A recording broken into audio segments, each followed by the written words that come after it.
ఆ టెంపుల్‌లో అమ్మవారి మంత్రాలు, పూజలు చదవంగానే ఆలయం బయటున్న దెయ్యం పట్టిన వాళ్ళు విపరీతంగా ఏడవడం స్టార్ట్ చేస్తారు. తలలు బాదుకుంటారు. భయంతో గట్టి గట్టిగా అరుస్తారు. కాశీలోని ఒక టెంపుల్‌కి వెళ్లి చాలా హ్యాపీగా వాళ్ళ ప్రాణాలను వాళ్ళే తీసేసుకుంటారు. నరబలి కూడా ఇప్పటికీ ఆ టెంపుల్‌లో జరుగుతుంది. భద్రకాళి అమ్మవారిని సేవ చేయడం కోసం కత్తులతో హ్యాండ్స్‌ని, బాడీని అండ్ హెడ్ మీద నరుక్కుంటూ రక్తదానం చేస్తారు. లార్డ్ శివ టెంపుల్లో సూర్యుడు అస్తమించాక రాత్రి ఒక్కరు కూడా ఉండరు. అలా ఉంటే వాళ్ళందరూ కూడా రాయిలా మారిపోతారు. Hi and hello, welcome to mister Shiva. ఈరోజు 7th October 2024 అమ్మవారికి భక్తుడు అయిన ఒక పర్సన్ పాట్నాలో ఉన్న దామ్ టెంపుల్కి ఫస్ట్ టైం ఆమెను దర్శించుకోవడానికి వెళ్ళాడు. అలా అతను ఆ టెంపుల్కి లోపలికి నమస్కారం చేస్తూ అడుగుపెట్టాడు. అలా అతను అడుగు పెట్టగానే అతన్ని ఎవరో పిలిచినట్లు అనిపించింది. ఆ వాయిస్ వినగానే ఆ పర్సన్కి ఒక్కసారిగా బాడీలో షివరింగ్ రావడం స్టార్ట్ అయింది. ఎవరు పిలిచారో అర్థం కాలేదు, కానీ ఆ సౌండ్ మాత్రం చాలా వియర్డ్గా ఉంది. అదే టైంలో అక్కడ ఉండే పూజారులు అమ్మవారికి లౌడ్ వాయిస్తో మంత్రాలు అయితే జపిస్తున్నారు. ఎప్పుడైతే ఆ మంత్రాలు పూజారులు పలుకుతున్నారో ఆ టెంపుల్ బయట ఉండే కొంతమంది పీపుల్ చాలా స్ట్రేంజ్గా బిహేవ్ చేయడం స్టార్ట్ చేశారు. ఎలా అంటే గొంతు పోయేలాగా గట్టి గట్టిగా అరుస్తూ, తలలు బాదుకుంటూ, గోళ్లతో రక్తం వచ్చేలాగా వారి స్కిన్ని రక్కుకుంటున్నారు.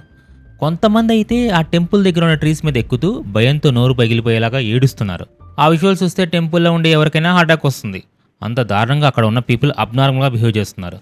అలా పూజ జరుగుతున్నంతసేపు ఆ టెంపుల్ అంతా భయంకరమైన ఏడుపులు, అరుపులతో మోత మోగిపోయింది. కొంతసేపటి తర్వాత పూజ అయితే పూర్తయింది అండ్ మంత్రాలు కూడా ఆగిపోయాయి.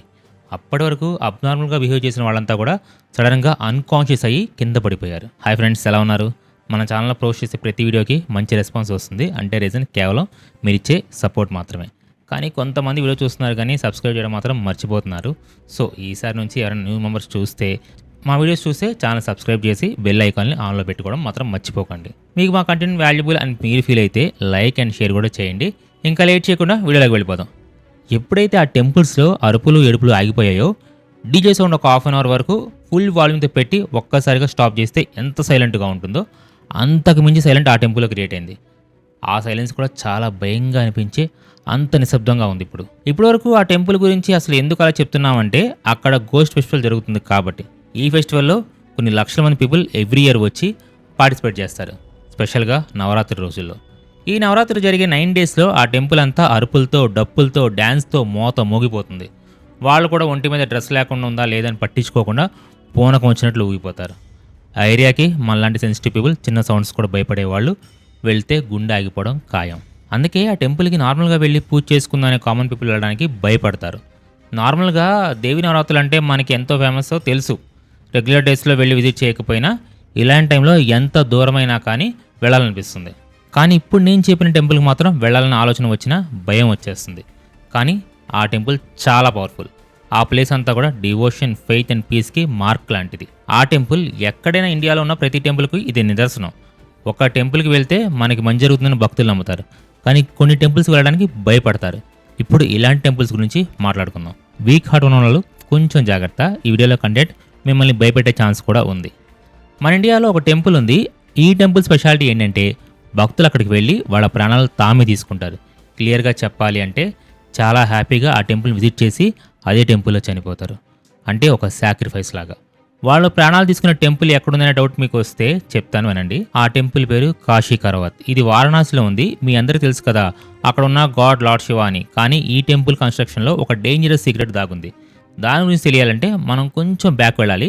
బ్యాక్ అంటే బాడీ వెనక్కి కాదండి, టైం లైన్లో కొంచెం వెనక్కి వెళ్ళడం. పురాతన కాలంలో మోరాంగ్ ధ్వజ్ అనే ఒక కింగ్ ఉండేవారు. ఆయన లార్డ్ విష్ణుకి చాలా పెద్ద భక్తుడు. తనకి ఒకటే కోరుకుండేది. నార్మల్గా భగవద్గీతలో ఒక మాట ఉంది కదా, పుట్టిన వారికి మరణం తప్పదు, మరణించిన వారికి పుట్టుక తప్పదు అని. అంటే ఒకసారి పుట్టిన మనిషి మళ్ళీ మళ్ళీ పునర్జన్మ పొందుతుంటే అతను చేయాల్సిన పనులు ఇంకా మిగిలే ఉన్నాయని అర్థం. అవి పూర్తయ్యే వరకు వాళ్ళు ఎన్నిసార్లైనా మళ్ళీ మళ్ళీ మనిషిగానే పుట్టాల్సిందే. అలా కాకుండా మళ్ళీ పుట్టలేదంటే అతనికి మోక్షం లభించినట్టని అర్థం. అందుకే ఈ రాజు కూడా అదే కోరుకున్నాడు. నాకు మళ్ళీ ఇంకో మనిషి జన్మ వద్దు, నేను మళ్ళీ పుట్టకుండా ఉండడానికి మోక్షం కావాలని లార్డ్ విష్ణువుకి భయంకరమైన తపస్సు చేయడం స్టార్ట్ చేశాడు. అలా కొన్ని సంవత్సరాల పాటు తపస్సు కంటిన్యూ చేసినా కూడా దేవుడు ప్రత్యక్షం కాలేదు. అప్పుడు ఆ రాజుకి ఇలా అనిపించింది, ఇలా అయితే నా తపస్సు విజయవంతం కాదేమో, అందుకే నాకు ఇష్టమైన ఒకే విషయాన్ని నేను బలి చేస్తాను అని నిర్ణయించుకున్నాడు. దానికి ఆయన తీసుకున్న స్టెప్ ఏమిటో తెలుసా? తన ఓన్స్ అని కుడి కంటిని కట్ చేసి ఆ కంటి నుంచి వచ్చిన రక్తాన్ని దేవుడి కోసం సాక్రిఫైస్ చేశాడు. అది చూసిన దేవుడు చివరికి అతని ముందు ప్రత్యక్షమైతే అయ్యాడు. ప్రత్యక్షం అవడమే కాకుండా అతని కొడుక్కి మళ్ళీ కన్ను నార్మల్గా అవుతుందని ఆశీర్వదించాడు. దానికి ఆ రాజు చాలా హ్యాపీగా ఫీల్ అయ్యాడు. కానీ ఆ రాజుకు కావాల్సింది కేవలం ఆశీర్వాదం కాదు, మోక్షం. స్వామి నేను మళ్ళీ పునర్జన్మ పొందకుండా నాకు మోక్షాన్ని ప్రసాదించండి అని వేడుకున్నాడు. అప్పుడే మహావిష్ణువు కాశీ గురించి చెప్పారు. నీకు మోక్షం కావాలంటే నువ్వు కాశీకి వెళ్ళి నీ ప్రాణాలని సంతోషంగా విడిచిపెట్టాలి అని చెప్పారు. ఒక్క క్షణం కూడా ఆలోచించకుండా వెంటనే ఆ రాజు కాశీకి బయలుదేరాడు. అక్కడికి వెళ్ళగానే గంగానదిలో స్నానం చేసి ఆ నదిలో డీప్ వరకు వెళ్ళి తన మెడను కత్తితో తానే కట్ చేసుకున్నాడు. ఈ ఇన్సిడెంట్ తర్వాత ఆ ప్రాంతంలో శివలింగం కనబడడంతో ఆ టెంపుల్ నిర్మించారు. ఇదే టెంపుల్లో ఆ రాజు చనిపోవడానికి ఉపయోగించిన కత్తిని ఒక ప్లేస్లో కూడా వేలాడదీశారు. ఈ కథ విన్న వాళ్ళంతా ఆ టెంపుల్కి వెళ్ళి శివలింగాన్ని దర్శించుకొని ఆ ఆయుధం ఉన్న ప్లేస్కి వెళ్ళి కూర్చుంటారు. వారిలో ఎవరైతే మోక్షాన్ని అర్హులు అనిపిస్తారో ఆ ఆయుధం వారి మెడ మీద పడి చనిపోతారని నమ్మేవాళ్ళు. ఈ నమ్మకం చాలా సంవత్సరాల వరకు అయితే కంటిన్యూ అయింది. ఇక్కడ ఆయుధాన్ని కారావత్ అని పిలుస్తారు. అంటే లైఫ్ని సాక్రిఫైస్ చేయడానికి ఉపయోగించే ఆయుధం అని దానికి మీనింగ్. అందుకే ఈ ప్రదేశానికి కాశీ కారావత్ అని పేరు వచ్చింది. కానీ మన ఇండియాకి బ్రిటిష్ దొరలు వచ్చాక ఆ కారావత్ని దొంగిలించారు అనే న్యూస్ చాలా అయితే స్ప్రెడ్ అయింది. అప్పటి నుంచి ఆయుధం దగ్గర జరిగే రిచువల్ ప్రాసెస్ అన్నీ ఆగిపోయాయి. ఆ తర్వాత నుండి కేవలం పూజారులు తప్ప ఇంకెవరూ ఆ ప్లేస్కి వెళ్ళడం లేదు. ఈ స్టోరీ అంతా ఇలా ఉంటే ఈ రోజు కూడా అదే ప్లేస్లో కొన్ని భయంకరమైన నరబళ్ళు మరియు డేంజరస్ రిచువల్స్ జరుగుతాయని చాలా మంది నమ్మకం కూడా. కానీ ఇదంతా ప్రపంచానికి తెలియని ఒక రహస్యం. మళ్ళీ మనిషిగా జన్మించకుండా మోక్షం కోసం తీసుకున్న ఒక డెసిషన్కి సంబంధించిన ప్రాసెస్ ఇది. ఈ వీడియోలో ఇప్పుడు నేను చెప్పింది జస్ట్ టీజర్ లాంటిది. అసలు సినిమా ఇప్పుడు మొదలవుతుంది. ఇప్పుడు కేరళలోని కొందున్ గదూరు భగవతి టెంపుల్ గురించి మాట్లాడుకుందాం. అక్కడ భరణి అనే ఒక ఫెస్టివల్ జరుగుతుంది. ఈ ఫెస్టివల్లో రక్తంతో జరిగే కొన్ని పూజలు చాలా ఫేమస్ అనమాట. ఈ festival every year March and April మధ్యలో జరుగుతుంది. కానీ 7 రోజులు మాత్రమే ఇక్కడ ఇటువంటి ఆచారాలు మాత్రం జరుగుతాయి. ఈ 7 రోజులు కూడా ఆ టెంపుల్కి వెళ్ళే ప్రతి ఒక్కరు కూడా రెడ్ కలర్ బట్టలు వేసుకొని పెద్ద పెద్ద ఆయుధాల చేతిలో పట్టుకొని ఆ టెంపుల్లో అమ్మవారికి ముందు డ్యాన్స్ చేస్తారు. అలా వాళ్ళు డ్యాన్స్ చేసిన వారిలో సడన్గా ఒక స్ట్రేంజ్ బిహేవియర్ వస్తుంది. గట్టి గట్టిగా అరుస్తూ కొన్ని మంత్రాలు జపిస్తారు. ఆ మంత్రాలు ఏంటో తెలుసా? అక్కడ ఉన్న అమ్మవారిని శపించడం. ఈ రిచువల్స్ చేసేటప్పుడు కొంతమంది అమ్మవారిని మంచి దేవతలు ప్రార్థిస్తారు, కానీ కొంతమంది రాంగ్గా ట్రీట్ చేస్తారు. ఇలా కొంతసేపటి వరకు పిచ్చి పిచ్చిగా బిహేవ్ చేస్తారు. అసలు భయంకరమైన ఆచారాలు ఇప్పుడు స్టార్ట్ అవుతాయి. ఆ తర్వాత వాళ్ళ చేతులు ఉన్న షార్ప్ కత్తులు తీసుకుని వాళ్ళ చేతులు, శరీరం మరియు తలపై రక్తం కారేంత వరకు గాయాలు చేసుకుంటారు. ఆయుధాలు కూడా చాలా షార్ప్గా ఉంటాయి. పొరపాటున కత్తి మెడకు టచ్ అయితే കട്ടൈ പ്രാണാൽ പോയ ചാൻസ് കൂടെ ഉണ്ട്. ഭദ്രകാളി ദാരികനുമായി യുദ്ധം തുടങ്ങിയതിനെ കുറിക്കുന്ന ചടങ്ങായാണ് కోడికల్లి మూడలినే కరుది వెరు. అలా వాళ్ళ శరీరం అంతా రక్తంతో నిండేంత వరకు ఈ రిచువల్స్ ఫాలో అవుతారు. బ్లడ్ బాత్ అంటారు కదా, అలా ఒక్కొక్కరి శరీరం నుండి రక్తం వస్తూ ఉంటుంది. అక్కడ ఉన్న భూమి కూడా వాళ్ళ రక్తంతో నిండిపోతుంది. ఆ తర్వాత ఆ టెంపుల్లో ఉన్న భద్రకాళి అమ్మవారి కాళ్ళ కింద పడి నమస్కారం చేస్తారు. ఇలా వారు రక్తాన్ని బలి ఇవ్వడం అనేది కాళీ అమ్మవారికి సేవ చేయడం లాంటిదని కొన్ని పురాణాల్లో మరియు కాళీ పురాణంలో కూడా మెన్షన్ చేశారు. అందుకే ఇలా చేయడం అనేది అక్కడ వారి నమ్మకం. ఇలా రక్తంతో తడిచే నేలను చూడాలన్నా, అక్కడ ఇలాంటి వాటిని ఫాలో అయ్యే వాళ్ళని చూడాలన్నా గుండె ధైర్యం అయితే చాలదు. ఇప్పుడు రాజస్థాన్లోని బద్మీర్ డిస్ట్రిక్ట్లో ఉన్న కీరాడు టెంపుల్ గురించి మాట్లాడుకుందాం. ఈ టెంపుల్లో లార్డ్ శివాని అందరూ చాలా భక్తితో ప్రార్థిస్తారు. కానీ ఎప్పుడైతే మెల్లిగా చీకటి పడుతుందో ఆ టెంపుల్ దగ్గరికి ఒక్క మనిషి కూడా వెళ్ళడు. దానికి కారణం అక్కడ ఒక భయంకరమైన శాపం ఉంది. అది తెలుసుకోవాలంటే మళ్ళీ కొంచెం వెనక్కి వెళ్ళాలి.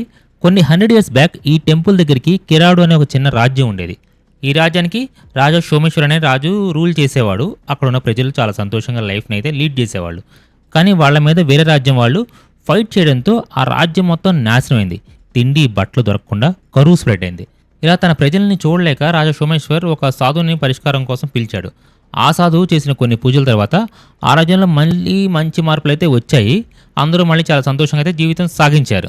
అలా కొన్ని రోజుల తర్వాత ఆ సాధువు వెళ్లాల్సిన సమయం అయితే వచ్చింది. కానీ ఆ రాజు మాత్రం ఇంకా కొన్ని రోజులు ఉండమని రిక్వెస్ట్ చేశాడు. రాజుగారి మాట కాదని లేక తన శిష్యుడిని అక్కడే ఉండమని చెప్పి అతను వెళ్ళిపోతాడు. మెల్లగా ఆ రాజ్యం కూడా సిరి సంపదలతో బాగానే డెవలప్ అయింది. ఇక్కడ వెళ్ళి చేసిన తప్పేంటంటే సాధువు ఒక్క శిష్యుడిని పట్టించుకోకపోవడం. ఒకరోజు అతనికి హెల్త్ పాడవుతుంది. కానీ అక్కడ ఉన్న రాజుతో పాటు ఎవరు కూడా అతన్ని కేర్ చేయరు. అలా కొన్ని రోజులు అయిపోయాక హెల్త్ కండిషన్ క్రిటికల్గా మారి చనిపోతాడు. ఈ విషయం తెలిసిన సాధువు అక్కడికి వచ్చి చాలా కోపంతో బాగా సీరియస్ అవుతాడు.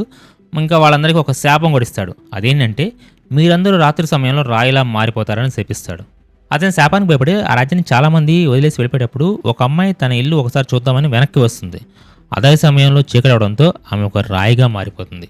ఇంకా ఇప్పటికీ ఆ రాయి అక్కడే ఉందని చాలామంది నమ్ముతారు. ఆ శాపం వల్ల ఇప్పటికి కూడా ఆ ప్లేస్ ఎఫెక్ట్ అవుతుందని అక్కడ ఉన్న లోకల్స్ నమ్ముతారు కూడా. అయినా కూడా ఈ రోజు కూడా చాలామంది భక్తులు అదే ప్లేస్లో ఉన్న టెంపుల్కి వెళ్ళి లార్డ్ శివాని ప్రార్థిస్తారు.